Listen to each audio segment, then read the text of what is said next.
एक समय की बात है। ठंड की ठिठुरती रात में महाराज अकबर बीरबल से कहते हैं, बीरबल, क्या यह संभव है कि इतनी कड़कड़ाती ठंड में कोई व्यक्ति सारा दिन और सारी रात पानी में डूबा रहे?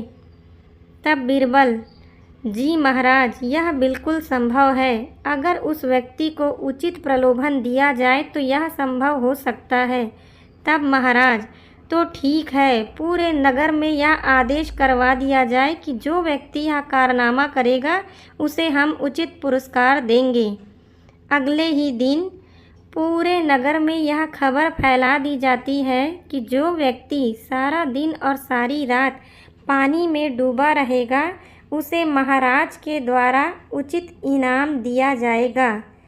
तभी नगर से सटे एक व्यक्ति जो कि गरीब रहता है, उसके कानों तक यह बात जाती है और वह पुरस्कार के प्रलोभन में इस चुनौती को स्वीकार कर लेता है। वह सोचता है इसी से उसकी गरीबी दूर हो जाएगी और अगले ही दिन वह महाराज और सभी दरबारियों की उपस्थिति में पानी के अंदर जाकर खड़ा हो जाता है। इस तरह से सारा दिन बीत जाता है और फिर ठंड की ठिठुरती रात में भी वह सारी रात पानी के अंदर खड़ा होकर बिता देता है।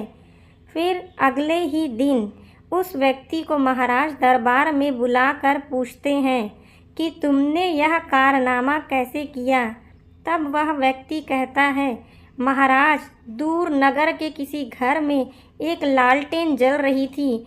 उसी लालटेन से मैं आग तापकर पूरी रात बिता दिया। ऐसा सुनते ही महाराज अकबर गुस्से से तमतमा उठते हैं और कहते हैं कि धोखा, यह तो धोखा है।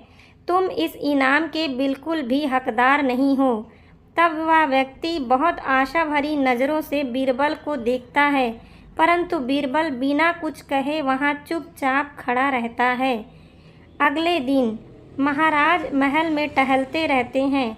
तभी बीरबल आते हैं और महाराज को अपने घर पर भोजन के लिए आमंत्रित करते हैं और महाराज उनका निमंत्रण स्वीकार करते हैं।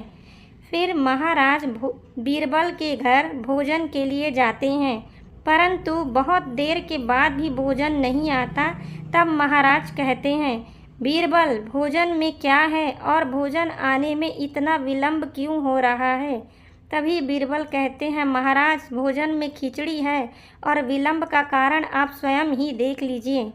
और तब महाराज देखकर दंग रह जाते हैं और कहते हैं कि यह क्या बीरबल, इतनी तपिश से तो कभी खिचड़ी नहीं पकेगी। इतना नीचे आग है और इतने ऊपर खिचड़ी, तुम्हें लगता है यह खिचड़ी कभी पकेगी? तब बीरबल कहते हैं, जी महाराज, जब पानी में डूबा व्यक्ति इतनी दूर से आग ताप सकता है तो यह खिचड़ी भी अवश्य पकेगी। तब महाराज समझ जाते हैं कि बीरबल का इशारा किस ओर है और अगले ही दिन वह दरबार में उस गरीब व्यक्ति को बुलाकर उसे उचित सम्मान से पुरस्कृत करते हैं।